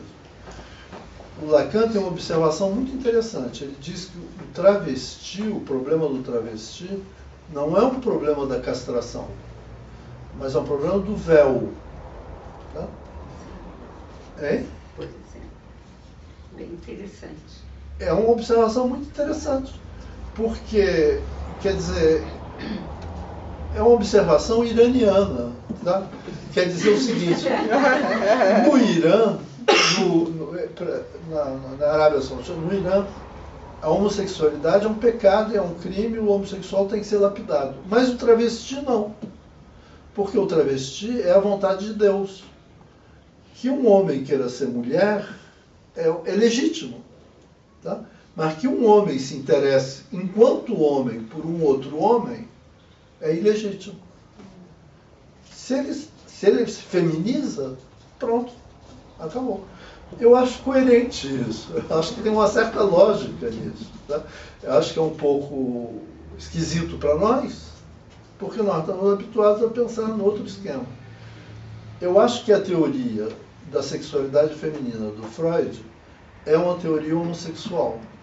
Imaginar que a mulher é um homem castrado é um troço delirante. Quer dizer, só a partir da análise da filha dele e a partir do que a filha dele está contando para ele, do caso que ela tem com a Ruth Mark, com a Dorothy Tiffany Birmingham, pode surgir uma teoria dessa. Tá? É uma teoria, não sei ao que isso corresponde. Daí, alguns colegas me dizem assim, sim, mas um dia você pensou isso. Não, eu nunca pensei isso. Eles dizem, mas você pensou que mulher podia ter um peru. Eu digo, isso eu pensei. Mas eu não pensei que se ela não tinha, porque ela era castrada. Não, mas então como é que ela perdeu? Eu nunca pensei que ela perdeu. Eu pensei outra coisa, eu não sei o que eu pensei. Era um problema. E um dia eu parei de pensar. Porque eu achei que era um problema que não tinha cabimento. Tá? Mas eu não elaborei uma teoria para sair do absurdo onde eu tinha entrado. Tá? Compreendeu? Às vezes os problemas desaparecem não porque houve uma solução, mas simplesmente porque não interessam mais. Tá? Muita coisa se resolveu na minha análise, não porque a analista tenha falado alguma coisa, mas porque, por caminhos inconscientes e que eu não percebi, não tinha mais sentido. Mudou a estrutura, logo não tem mais lugar para aquele tipo de sintoma particular. Nesse sentido, eu acho que a teoria iraniana tem uma razão de ser. Tá? É um problema do véu. Se um homem quer usar um véu como uma mulher, é porque Deus decidiu assim. Não é porque ele está de sacanagem de querer um outro homem. Ninguém sabe, aliás, se ele quer um outro homem. Tá? Eu li uma declaração de um travesti brasileiro perguntavam para ele, não te atrapalha com as mulheres você ser travesti? Ele diz, de jeito nenhum, elas se interessam muito mais a mim. Tá? Se você tem um filme, Farinelli, a história de um castrado, o Farinelli, ele não... As mulheres se sentem muito mais atraídas pelo Farinelli, por ele ser um castrado, do que tem, quer dizer, a autonomia dele em relação às mulheres, a disponibilidade dele para as mulheres aumenta muito, por ele ser um castrado. Olha, eu ouvi uma vez uma colega psicanalista que tinha feito a tese de antropologia dela nos países onde isso se pratica, tem infibulação, né? Tem jovens africanas que sofrem, que são infibuladas, quer dizer, se cose os lábios da vagina. E essa colega estava fazendo uma conferência explicando que, estranhamente, essa prática dava muita liberdade às meninas. Porque, posto que os lábios das vaginas delas estavam costurados, elas eram inteiramente livres de ficarem com os rapazes. E daí se multiplicava muito a felação e a sodomia. Concluía ela, mas todos sabem que a mulher não tem nenhum prazer com a felação e a sodomia. A madame Annie Anzieux, mulher do Didier Anzieux, deu um pulo e falou, você está falando por você mesma, né?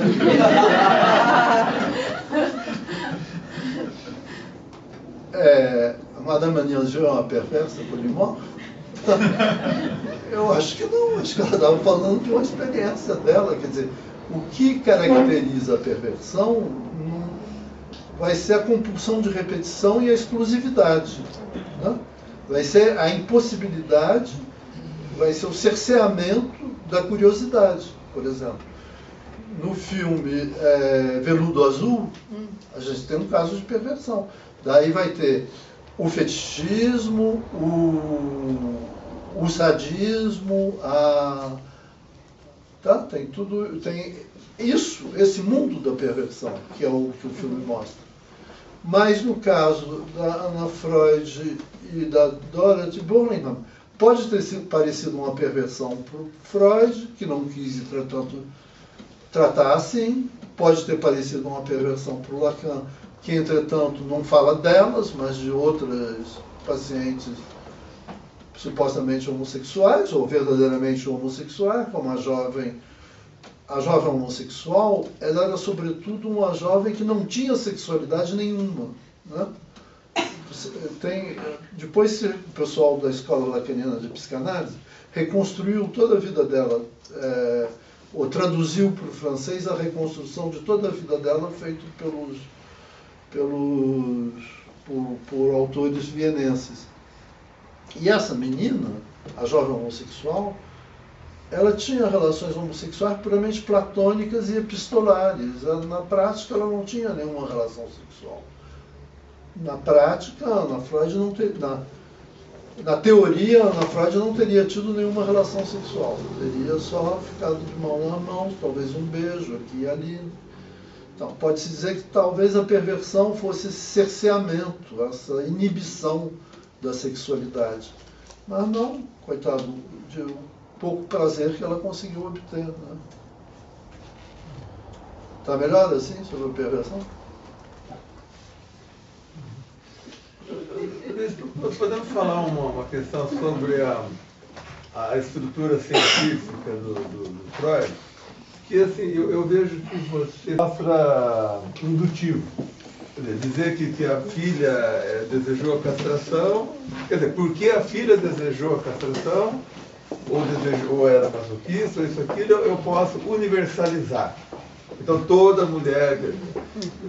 Vamos devagar com isso, porque primeiro, assim, eu acho que o Freud não está dizendo isso, que toda mulher quer isso. Isso fica evidente em toda a estrutura da obra.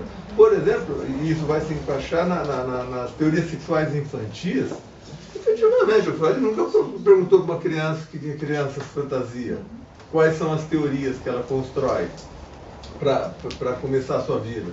Aquilo ali é um procedimento epistemológico que o Freud aprendeu provavelmente com os vienenses, da forma enviesada, como Kant chegou a Viena, embora você já tenha apontado que há problemas aí. Mas o que não é, de fato, é positivismo charcotiano.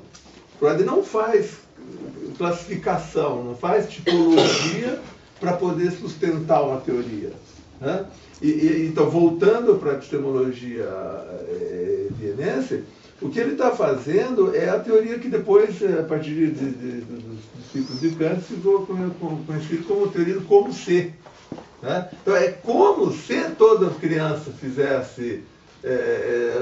formulasse 3 teorias sexuais infantis. Então, responsabilizando por uma empiria, não tem averiguação disso. Então, você está dizendo que tem um aspecto metafórico.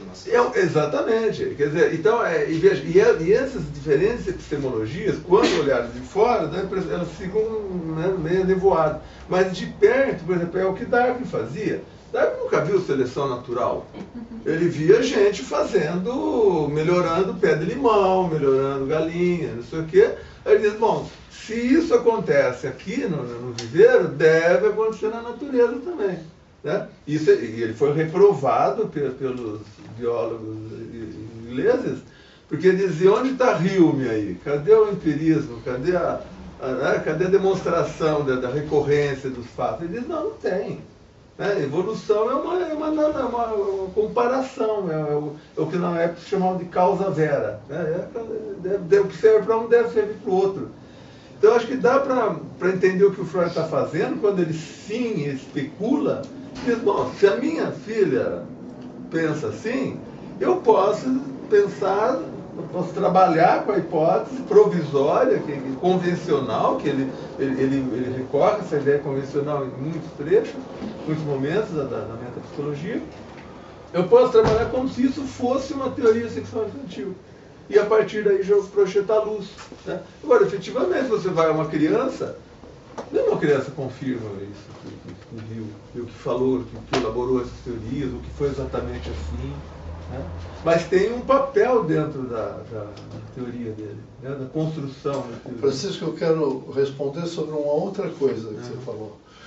O negócio é o seguinte, do ponto de vista do percurso da autoanálise, eu acho que Freud realmente revolucionou uma coisa. O que o Freud revolucionou, a meu ver, é o seguinte: ele tirou a autoanálise das nuvens, lá das confusões onde o Kant, o Amiel e outros filósofos a tinham colocado, para dizer a autoanálise está vinculada à experiência infantil, à sexualidade e ao sonho. Nesses 3 domínios, eu posso fazer autoanálise porque eu posso me observar. Tá? Eu posso lembrar de mim quando eu era criança, e eu sei que isso é verdade, porque foi a minha experiência infantil. Eu posso ver o meu sonho, e eu sei que isso é verdade, porque sou eu que estou vendo o meu sonho. E eu posso falar da minha sexualidade. Eu me lembro que minha sexualidade era assim. Então, quando Kant diz a autoanálise conduz à loucura, Freud ousa uma coisa. Ele ousa correr o risco da loucura e mostrar que ele não fica louco. Isso é uma aposta, né? Vamos supor que o Freud não foi louco. Né? E vamos supor que o que o Kant disse era verdade. Vamos supor que realmente essa objetivação do sonho, da sexualidade e da lembrança infantil é possível. Isso eu acho que é heurístico, tá? Que são proposições que cada um de nós pode realizar e verificar. Eu acho que o avanço do Lacan é de problematizar isso, de dizer, não é, quando Lacan diz a autoanálise não é possível, o que eu estou entendendo, o que eu acho bom entender, é dizer, não é possível eu compreender o meu sonho sozinho, porque o meu sonho é feito para ser contado. Não é possível eu compreender a minha sexualidade sozinho, porque a minha sexualidade só existe em relação com outra pessoa. não é possível compreender a minha lembrança infantil sozinho, porque ela estava num emaranhado de significantes ligados a uma outra pessoa. Eu acho que o que o Lacan faz é exponencializar o que está em germe no Ferenc. Tá? O Lacan escreve isso para o Barley. Saiba que em nenhum momento da minha vida esquecerei os ensinos de Ferenc. A obra do Ferenc está disponível, na medida em que ela estava disponível, desde 1916. O Ferenc teve, porque o Jones traduziu ela para o inglês, além disso o Lacan lia em alemão. Né? A gente pode pensar que o Lacan teve o cuidado de ler Ferenc em alemão. Num texto dele sobre a criança mal acolhida e a sua pulsão de morte, Ferenc tem uma revolução em relação ao Freud. Ele tira a pulsão de morte de lá onde o Freud a situa, para situá-la na experiência da família. Né? Então, eu acho que o Ferenc é o primeiro psicanalista que sai um pouco do mundo fechado onde o Freud estava, para ampliar em direção ao grande outro. Tá? E o Lacan depois ele se desinteressou do Ferenc, ou atacou o Ferenc, porque ele soube das histórias do Ferenc com as pacientes, com as mulheres. Eu acho que isso chocou demais ele para de falar do Ferenc num determinado momento e fala de uma maneira aí bastante desrespeituosa, como se toda a obra do Ferenc pudesse ser reduzida a essa experiência infeliz que ele teve junto com algumas pacientes. Que nem se sabia, esse negócio que se acusa o Ferenc de ter dado um beijo na tal paciente, o nome dessa mulher, que se tornou uma grande analista norte-americana, que fundou lá uma sociedade analítica importante, que se opôs a Ypes, eu esqueci o nome dela agora. Bom, quando foi uma coisa que o Freud utilizou, foi uma fofoca danada, não tinha realidade nenhuma nessa história.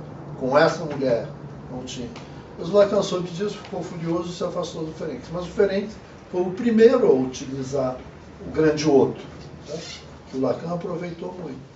Então, quando o Lacan questiona isso, eu acho que é muito positivo, porque ele está criando um novo problema. Está fazendo que a psicanálise avance num sentido que não era mais aquele que estava fechado do Freud e mesmo da Melanie Klein, que se fechava demais. Né? Mas, eu acho que as teorias sexuais infantis e o romance familiar neurótico, como o complexo de Édipo, são de uma natureza diferente do que o Freud fala da sexualidade feminina ou mesmo da evolução da sexualidade do garoto. Tá? Não é a mesma coisa. Num caso, ele está falando de fantasmas que são talvez observados por todos, e no outro caso ele está fazendo inferências que restam muito que não são, como dizer, que são contra-intuitivas. Tá? Eu não acho que seja da mesma ordem. Dizer que toda menina imagina que ela foi castrada não é da mesma ordem que dizer que toda menina quis casar com o pai. Tá? Não são proposições do mesmo tipo. Você acha que são?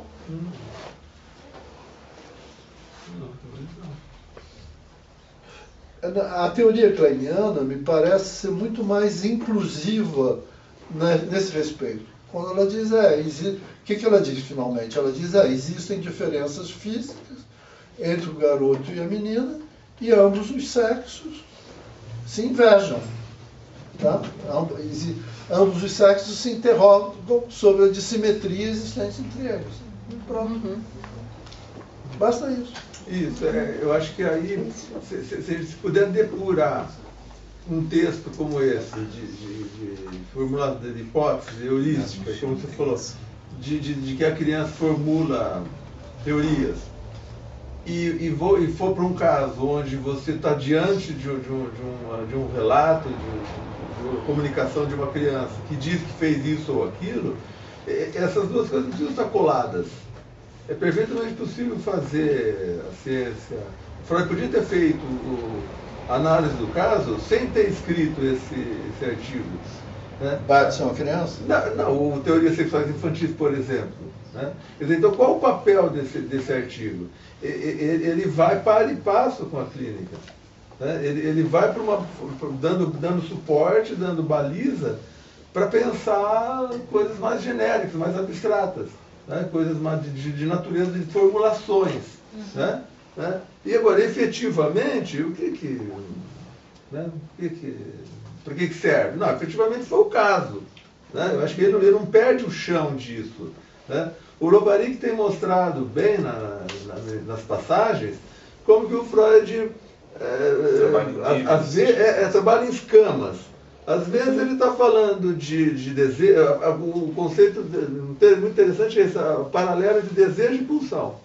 Ele está falando de um desejo seu, um paciente. É um caso concreto. Desejo tem experiência, tem objeto, tem resposta a um objeto, a um apelo, etc, etc. De repente ele chama aquilo lá de pulsão. Mas por quê? Por que entrou agora? Por que mudou o registro agora? Por que precisa virar metapsicologia? Se ele estava falando de um caso, de um desejo. Né? Então me parece que o Freud tem ele precisaria ser uma leitura muito minuciosa para entender como é que vai isso. Né? Daí vem a coisa da ciência. Né? Então, mas são coisas independentes. Então, eu posso dizer que toda mulher é isso, toda mulher é aquilo, todo homem é não sei o quê, isso tem um caráter. Né? Mas quando eu estou analisando um paciente, a coisa se passa diferente. E é aí que o Loparic está justificando a recusa de Winnicott, por exemplo, da metapsicologia. Outros recusaram por outros motivos. Mas o Winnicott diz, não precisamos disso. Não tem que fazer metapsicologia. Né? Bom, aí vai por outros caminhos. Né? Mas a princípio eu não vejo prejuízo, vamos dizer assim. Não constitui um erro científico o Freud construir esses textos. São balizadores. Eles estão ali, eles têm uma função norteadora. Ou até aquilo que você falou de organizadora de círculo, de grupo, né, de afinidade. Muito obrigado. Então, a gente pode acabar aqui. Por favor. É? Então, a gente só pode agradecer. Obrigado a vocês.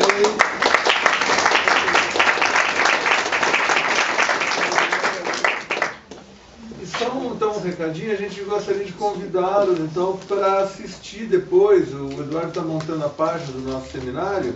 Nós já temos seminários desde o ano passado, os do semestre passado, desse semestre, e agora, a partir de amanhã, provavelmente, se o Eduardo mantiver à disposição imediatamente e a disciplina, amanhã essa palestra já vai estar também. Assim, aquele endereço, né? O endereço. Vou colocar para o pessoal. Isso, e já tem a anterior do Luiz Eduardo, e vão ter todas as. Sim, quem tiver interesse. E eu gostaria de saber se então você nos autoriza a colocar na página do Facebook as fotos que eu tirei. Claro. Né? E agradecendo ao Eduardo, né? Acho que para aquilo Você que é acha o que valeu a pena a Passos, mobilização? com certeza, mas eu não tenho a menor dúvida. Porque eu achei que valia. Por isso que eu fiz Trouxe uma série Muito de interrogações, a gente só pode agradecer em nome do TC. Muito obrigada. Obrigado.